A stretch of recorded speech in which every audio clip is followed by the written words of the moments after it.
Oh my goodness, the live is working today. Y'all, it wasn't working yesterday. I was trying to go live. All right, so I'm gonna try to give my review on the Madam C.J. Walker movie.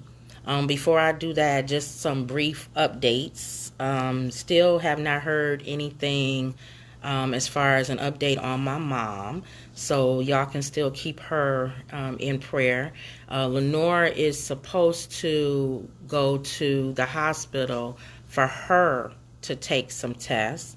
So when she goes in to take like her chest test and her blood test, I told her to see if she can sneak over and see if she can see my mother while she's there. So that's what we're. But I don't know if Lenore gonna do it or not because she not like me. She won't just get Bogart and go on in there and be like, hey, I want to know what's going on with my mom. So just keep everybody in prayer.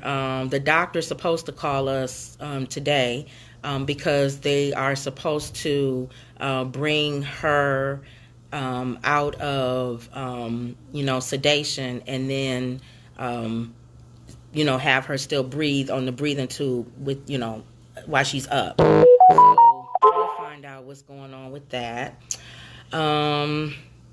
But other than that, I'm just praying, the angels be with her and that she's peaceful and she's calm and all of that when they bring her out. Because I was just saying, for me, I would be like, what's going on? So just make sure that she's peaceful and she's calm when that happens. I'm good. You can see me. It's like I'm 100% good. So, and I don't know if I'm gonna be good a few hours. Before I would get like a good hour, like how I'm feeling right now, and then I would just be like weak for the rest of the day. So I'm hoping that this is not just some trick, me feeling good for a few hours, but it does mean I'm getting better because it's more than an hour now that I'm feeling good. So, just pray everything, comes back good. I don't believe that we have coronavirus. I don't believe my mom has coronavirus, but I do believe that coronavirus is doing something in the air because people who are actually have sicknesses, it's like the sicknesses are, becoming, more manifest because of this. So whatever it is that you have, like some people can have bronchitis. It's like they have more. It's like it's worse. If you have whatever, if you arthritis, it's like it's all of a sudden, it's worse than it's ever been. So I definitely believe that it does something. Even if you don't have the virus, it does something to, make whatever you have, I don't know. I don't know none, y'all. I'm just like y'all. I'm reading the news and I'm hearing everybody tell people say don't take ibuprofen. I get people y'all sending me instant messages. Kim, don't take ibuprofen. What is wrong with you? That's the worst thing in the world to take. That's what I was taking, and I'm actually feeling better. But on the other side, Lenore was taking it, and she not feeling better. So I don't know, y'all. I don't think it's a one answer thing. I really don't. I think it's just whatever gets you through. You need to do whatever gets you through. And just follow whatever orders that the doctors are telling you. And not only that, but just follow your own body. So that's my opinion. So anyway, this Madam C.J. Walker movie, y'all. I'm sure a lot of y'all seen it. I'm sure a lot of y'all. Here's my thing. Here's my take on the Madam C.J. Walker movie. The positive, let me start with the positives. The positive about the movie is that it's forcing us to read about Madam C.J. Walker and Annie Malone, the two main female characters in the movie. It's forcing us to do that. Most of us did not read. The only thing we read about Madam C.J. Walker was a footnote during Black History Month that talked about, her being the first female millionaire, which is not true. But those type of things. That's all we pretty much just read. And we didn't really want to, dive into more about that. So the good thing about the movie is it is making us read more about Madam C.J. Walker and Annie Malone. So let me talk about the good things about the movie. The movie was entertaining. It was a story of entertainment. So if you are bored and you want something to look at, I still say look at the movie because the movie's entertaining. Blair Underwood looked real good in that movie. So that's a positive about that movie. You can see Blair Underwood. Blair Underwood was fine in that movie. I'm trying to think what else, y'all. It wasn't. It did show the business part of Madam C.J. Walker, which was accurate. Madam C.J. Walker was a businesswoman. She was determined. She didn't let nobody stop her. That was accurate. And that part of her being portrayed in that movie was accurate.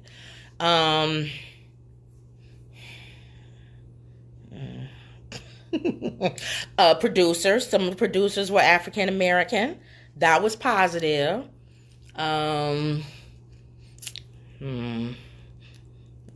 Not a lot. But other than that, like I said, again, it was an entertaining movie, and it's some good movie to see, and also to get you to start looking to see what else is going on with Madam C.J. Walker. Now, let's talk about the real story of Madam C.J. Walker. You can't have a Madam C.J. Walker without having Annie Malone. Annie Malone was the light-skinned woman that was portrayed in the movie, which was false because the real Annie Malone was not mixed. She was born from 2 African slaves. I'm like, where they get she was mixed from? She wasn't mixed. She might have been even the same color as Madam C.J. Walker. So that whole colorism thing about light-skinned blacks versus dark-skinned blacks, all of that was made up. That was all fiction. That had nothing to do with those 2 women's lives and any issues that they had. None about their color. So let's talk about that. Let's talk about the fact that Annie Malone was an orphan. Her parents died when she was little, and she was forced to fend for herself. Kind of reminds me of my grandmother. My grandmother was forced to fend for herself in the early 1900s without parents. So let's look at it like that. Annie Malone she created the business model that Madam C.J. Walker used to get her business going. She created the formula. She worked in her kitchen and she created the formula. Now let's keep this in mind. Even the formula that Annie Malone created still wasn't a new formula. This was stuff that people were already using. I like to look at it like how everybody got products now in the black hair industry. Y'all, I might be a little dizzy still, so bear. I'm starting to talk loopy, so bear in mind I'm still under ibuprofen and stuff. But anyway, she created the formula, but I think if you look at like how black people have their products now, most of them have the same ingredients in the product, y'all. There's nothing really new about everybody's product. It's pretty much the same ingredients in every single person's product. The only difference is somebody might use more of this, a little less of this. Somebody might add maybe something or whatever, but they pretty much all the same products. It's nothing really that new, y'all, under the sun. So What Claire say? Bless you, you're always been loopy. Ah, that's funny, Claire. That's true, huh? But anyway, so in my opinion, CJ Walker didn't steal the formula. She just used the same formula and might have taken something away from it or added something to it. That's what my opinion is, which means absolutely nothing. It's not factual based, just like the movie wasn't factual based. I'm just throwing my opinion in. Just like they threw their opinion in, I'm throwing mine in. So I was shocked when they said in the movie, Madam C.J. Walker admitted to stealing the formula. That's written. No, I don't know where that's written. If anybody finds that, please tell me, because I was searching all over, did not find anywhere where she said she stole this woman's formula or any of that. So again, that's people's, opinion. But anyway, Malone created the formula, created the business model with having sales agents sell her formula, her hair product. And the movie says that, what Tanya say? I agree. The formulas shouldn't have been the plot twist. I agree, cuz. Okay, so, bear with me, y'all. Oh, the business model. Another part of the movie that was not accurate is that they made it seem like Madam C.J. Walker was not allowed to sell Malone's product. And that wasn't true. Madam C.J. Walker was actually one of Annie Malone's sales agents. She was one of her sales agents. So she actually was one of her sales agents, and she sold her product. Now, here's me taking some creative license, y'all. This is just my opinion. Again, not factual. I'm just going by stuff I read and just putting two and two together and just throwing my opinion in. What I think happened is I think Madam C.J. Walker was selling for Annie Malone, and she had some ideas, and she was like, we could do this, because if you look at Madam C.J. Walker's life, she was good in marketing. And Annie Malone was not her forte. She was not strong, which is why you only know C.J. Walker's name and you don't know Annie Malone's name. C.J. Walker knew how to put her name out there, which now if y'all want to take a lesson from that movie, take that lesson. It don't matter what you do. It don't matter whether you do it first. It don't matter whether you do it better. Baby, the person who know how to market, that's going to be the one everybody going to remember. Take that away from the movie. If y'all want to take something away from the movie. Marketing. Knowing how to advertise, knowing how to market, knowing how to put your name out there. That's what people remember. They don't remember all that other stuff. So just letting y'all know. People be like, I got the best product and I got this. Or somebody can be like, oh, I sing better than such and such. It don't matter whether you sing better than such and such. It don't matter whether you act better than such and such. The thing that matters is whether you can get your name out there and that people can remember. Yeah. Well, Lenore. One of the things that she Lenore talking, y'all. What? Personal sales. She did like Mary Kay. They did door to door and. Right. Annie Malone did that first. Yeah. Mm-hmm. Mm-hmm. So she even passed up options to go in a store. Right. Y'all, Lenore throwing her 2 cents in. She need to be getting dressed and getting ready to go to the hospital to get these tests. I don't know why she's sticking her head out the door, giving her feedback on the movie. I'm just saying. Are you getting dressed? Yeah. Anywho, but marketing is the key. But anyway, but what I think happened, this is my opinion, is I think C.J. Walker had some ideas, and I think she probably gave them to Annie Malone, and Annie Malone probably implemented them and used them for the Salesforce, and I think she didn't give CJ Walker credit, and so CJ Walker was like, I'm not gonna stay here and keep making you money when I can go and make money on my own, doing my own thing with my own product, making my own millions. That's what I think. That's what I think. Ardella laughing at you, Lenore. Why? Because I told you to get dressed. Okay, so that's what I think. I think that that's why she left. And think about it, y'all. I'm reading y'all comments. She was giving you a minute to drink some water. Chanel, you so funny. You right, because my mouth is dry. This is ridiculous. I told y'all last time this is ridiculous. Anyway. So that's what I think. I don't know. It's not written anywhere. But what other reason would both women not give each other credit?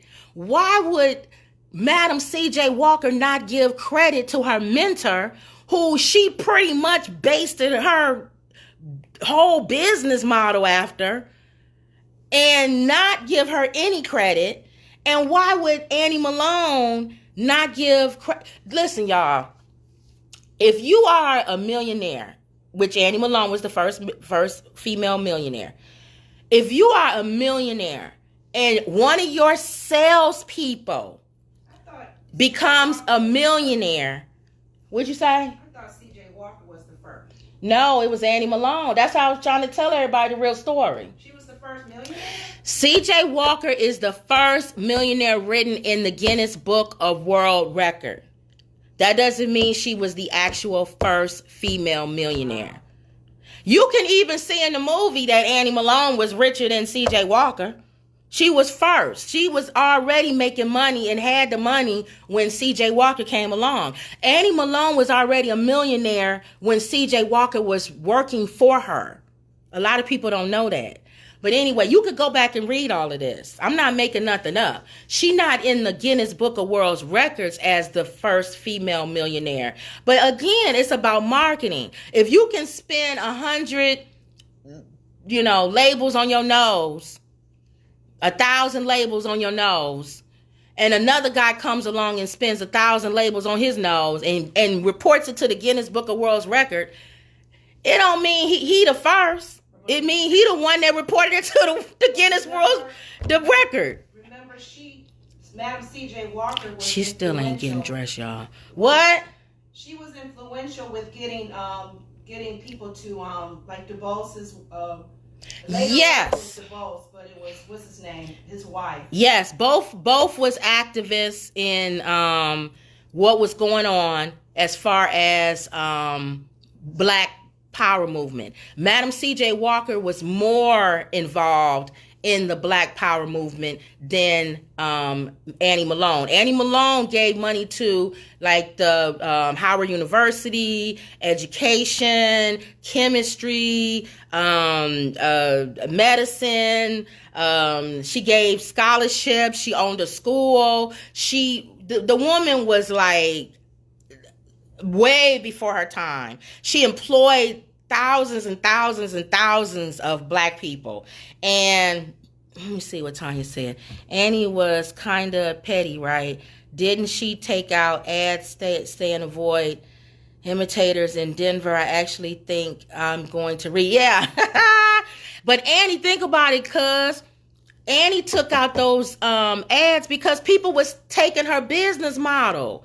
If you build something and you made it famous, not famous, you built something and then people gonna come and take your business model, you gonna be mad too. And you gonna put out some ads that be like, don't worry about the imitators, look at the real thing, mine. And that's what Annie Malone did. And she was right. I don't think she was wrong for doing that. But anyway, going back to what I was saying, y'all, I'm all over the place. Just because you can spend 1,000 labels on your nose and another guy spends 1,000 labels on his nose, if he's the one that goes to the Guinness Book of World Records, he's the one that's going to be written in the book. as the one that is the first to spin 1,000 labels on his nose. Even though everybody and their mama know he wasn't the first one to do it. I look at taxes. Your taxes tell everything about you. Annie Malone was the first to file over $40,000 in taxes. Baby, your taxes. That's why Orange Nixon don't want to show his taxes. Because your taxes going to tell it all. It's going to tell whether you worth $15 billion or $7 billion or $2 billion or whatever. You can say you worth whatever you want to say you worth, but your taxes is going to tell us what you worth. That's why he don't want to show his taxes. And that goes back to this movie. Just because the Guinness Book of World Records and the records show Madam C.J. Walker as the first female millionaire doesn't mean she was. It was Annie Malone. But she was the second. Madam C.J. Walker was the second. So that is actually good. She was the second female. So the top two female, not black, self-made female millionaires was two black women, Annie Malone and Madam C.J. Walker. And the business models that all these people using now with the door-to-door women sales teams and all of that.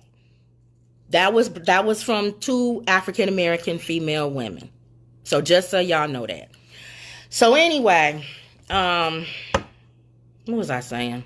Oh, so that was the part that was not accurate. That story of them showing them back and forth with the colorism, showing that Annie Malone didn't want to hire C.J. Walker, and look at me, and everybody wants to look like me, and where in the world did that come from? There's nowhere written that Annie Malone was even like that.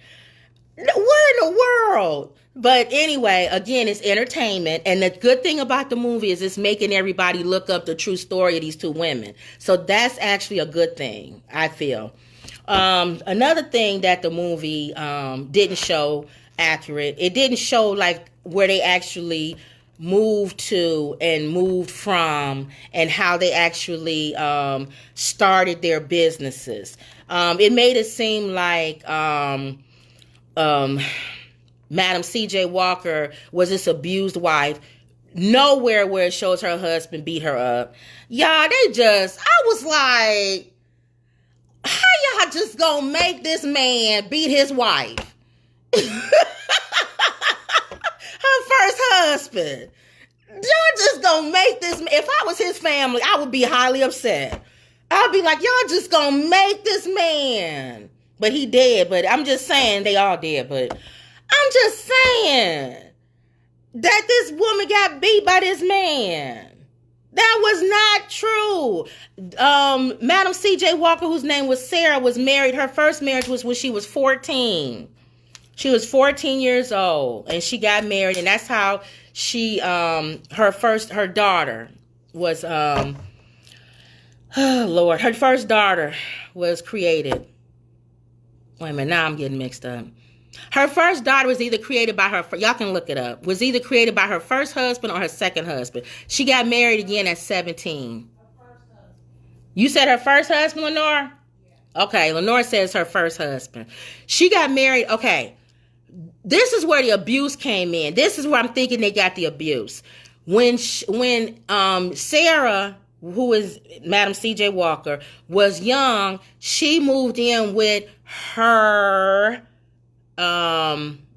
sister, and her brother-in-law was abusive. Now, no one ever said that her brother-in-law abused her. We just assumed because he was abusive, it was documented he was abusive, and she left. So I think that's where they assumed that he probably abused her too. You know, her being the sister or whatever. He probably beat her. He probably beat every woman in the household. But that wasn't her husband. That was her brother-in-law. And then she moved to St. Louis, I believe. Y'all can look it up. I'm half tired, so I don't remember everything. But y'all can look it up. I believe she moved to St. Louis with her brothers. She had 3 brothers who were barbers. and she moved. That's where she got, the hair thing. And she moved to stay with her brothers, and they were barbers. And so that's where she got that from, the hair thing. Then she went to work for Annie Malone, and that's where she fell in love with hair care and learning how to care for women's hair. Lenore talking, y'all. What you say? She had balding herself. What? She had balding in herself. Yes, she did. That was accurate. That she did have balding. Her hair was balding, and she did use Annie Malone's product. Dang, got people calling me. Now I'm thrown off. Anyway, so that part is true. Her hair was falling out, and she used Annie Malone's formula to help her. The other part that was not accurate, so that part about her not working for Annie Malone was not true. She was one of her top salespeople. And that's what I think what happened. I think she had some marketing ideas, and I think she was giving Annie Malone ideas, and Annie Malone might have either ignored the ideas or she might have taken the ideas and not given her credit. And so that's what made her leave. Whatever it was not a nice ending between the two. It wasn't like a fairy tale, see you later, have a wonderful life, hope you enjoy, your hair care business. It wasn't like that. They did not have that type of a wonderful relationship where she was able to move on and use her name as a mentor. So that's what I think happened. That's my opinion. It's not based in anything. I'm just giving my opinion. Because why else would you leave a company? Just even think about it today. Why would you leave a company, not put them on your resume? If you don't put a company on your resume, that means you either you didn't leave good and you don't want nobody to know you worked there, or you, again, didn't leave good and you might be suing them or something where you don't want to be attached to them at all. So that's just my opinion. So that's how I think. So that part of the movie, again, was not factual based on how they started their businesses and stuff. The husbands, CJ Walker, they made Blair Underwood look like a buffoon. First of all, y'all use common sense.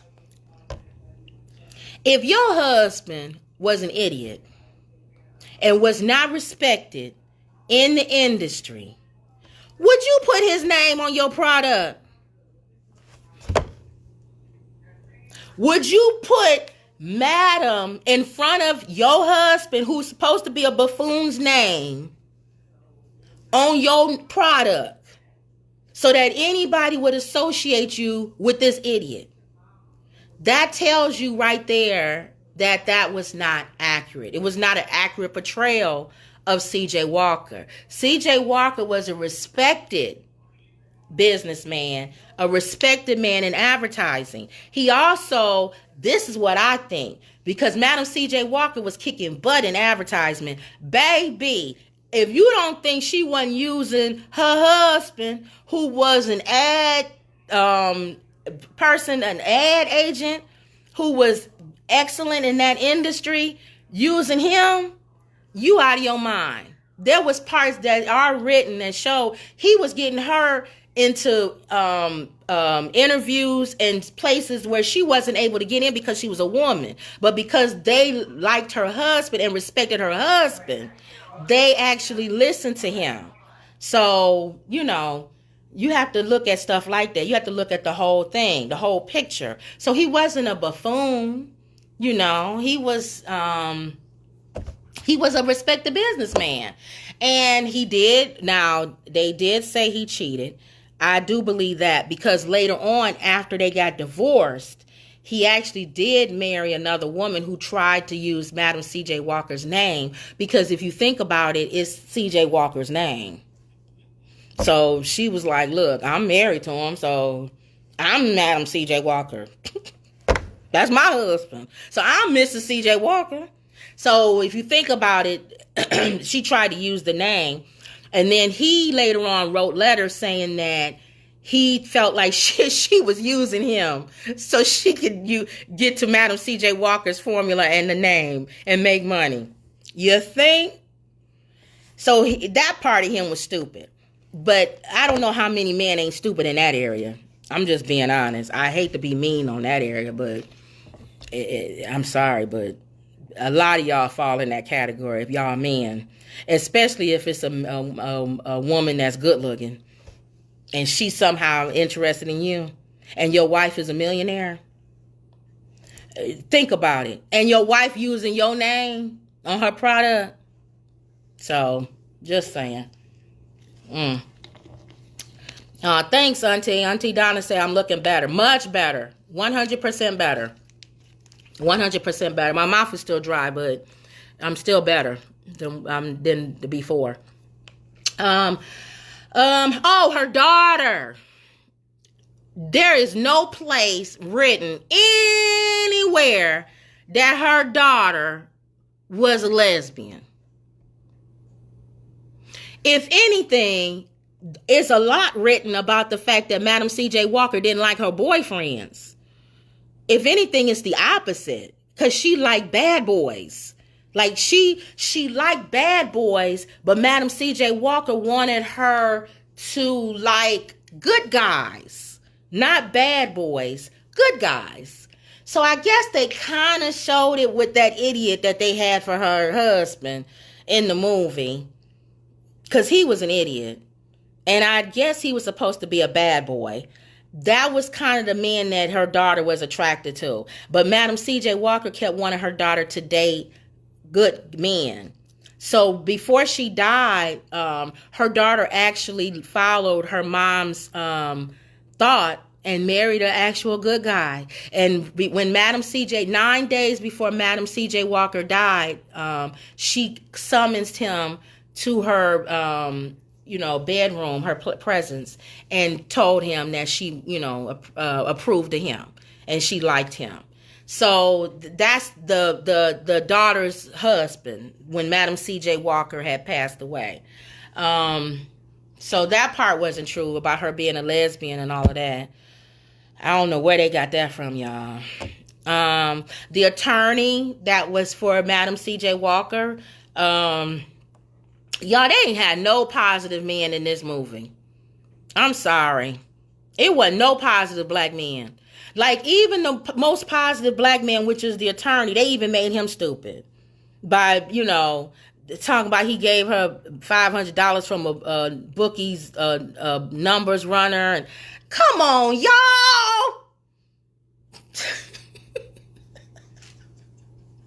Y'all had one guy that y'all could have made positive in the movie, and y'all ended up making him even look like a buffoon.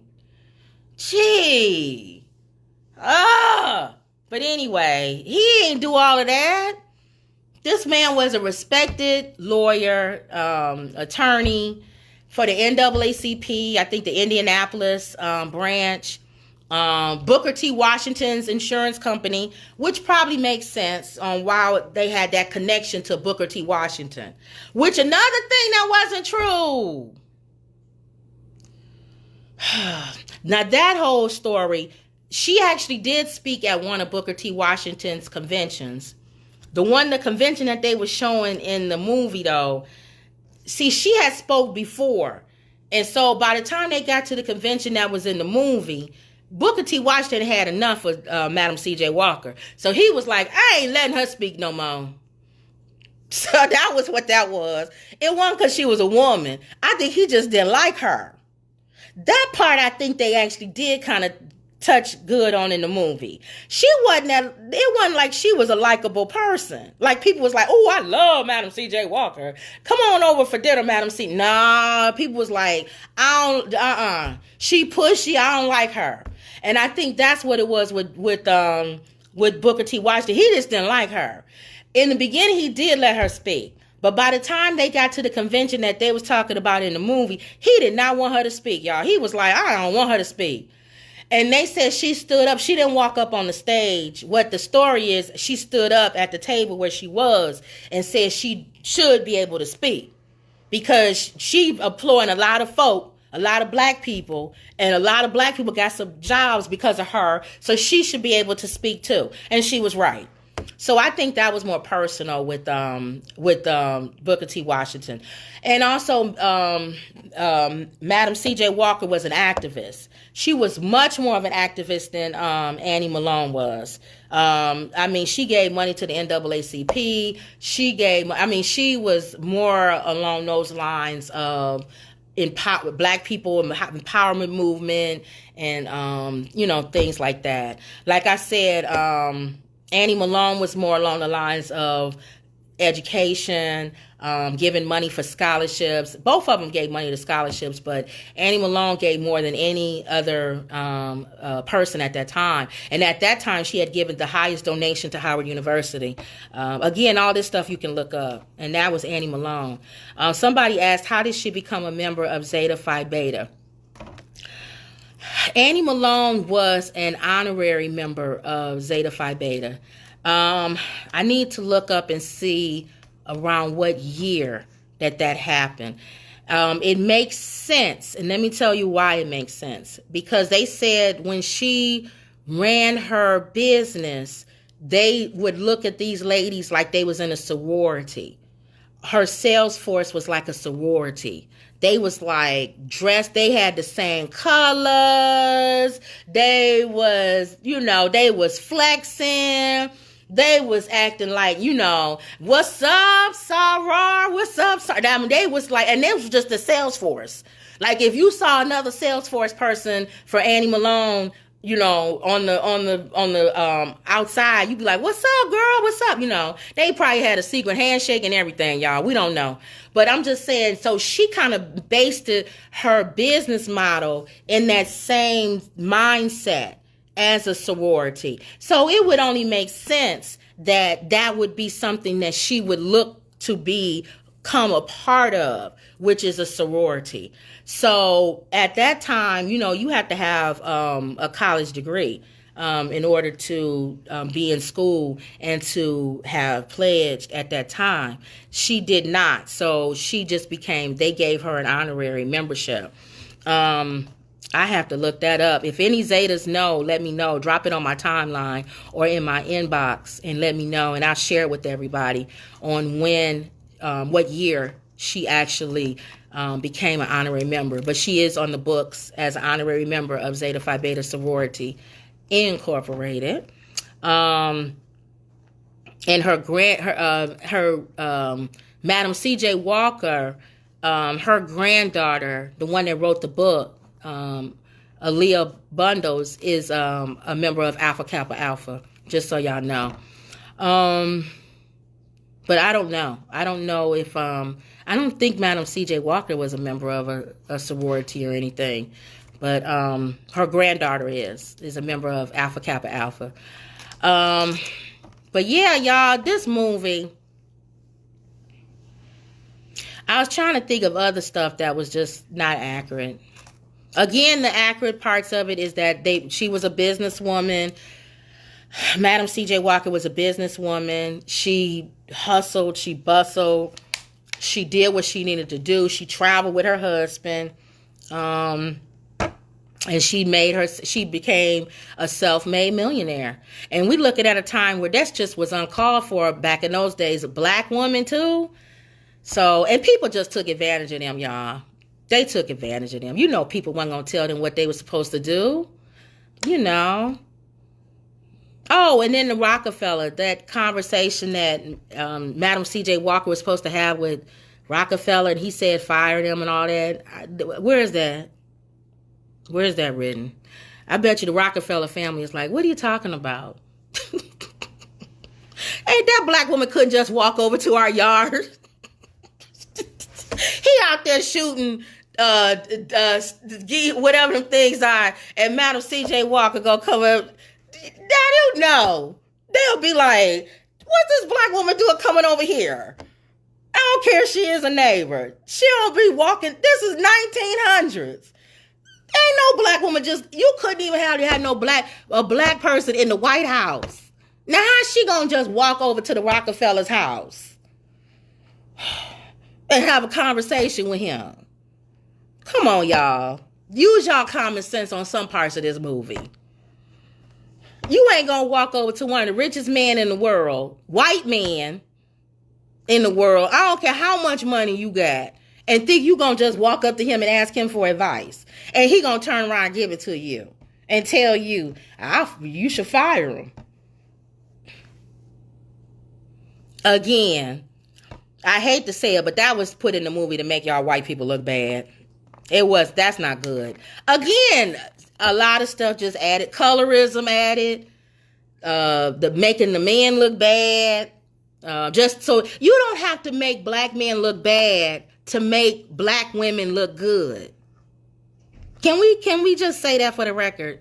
You don't have to have a movie to make black men look bad so that black women look good. Just tell the story. Tell the actual real story. And I'm not sure, y'all, was Alex Haley making a story on CJ Walker? Somebody research that for me. Because I could have sworn somebody said that Alex Haley did a movie on CJ, or he was shopping a book or something on CJ. I would love to see Alex Haley's story on Madam CJ Walker. Because I believe he would tell the actual real story.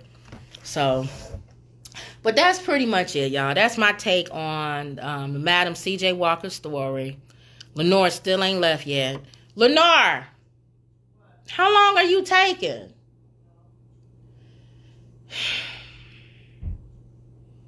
Whenever she get dressed, y'all, she gonna go to the hospital and have her chest X-ray and her blood test because they don't take no chances with people that's cancer patients or cancer survivors. You know, they don't take no chances with them. I'm feeling better, thank God. So, yep, so that's it, y'all. That's the story. That's my take on the Madam CJ Walker. I think I'm going to try to call the hospital again because they were supposed to call at 9 o'clock and give me an update. And as y'all can see, it's well past 9 o'clock. So I'm going to try to find out what's going on. And then I will try to give updates on everything that's going on. All right, y'all. That is the latest. Talk to you later.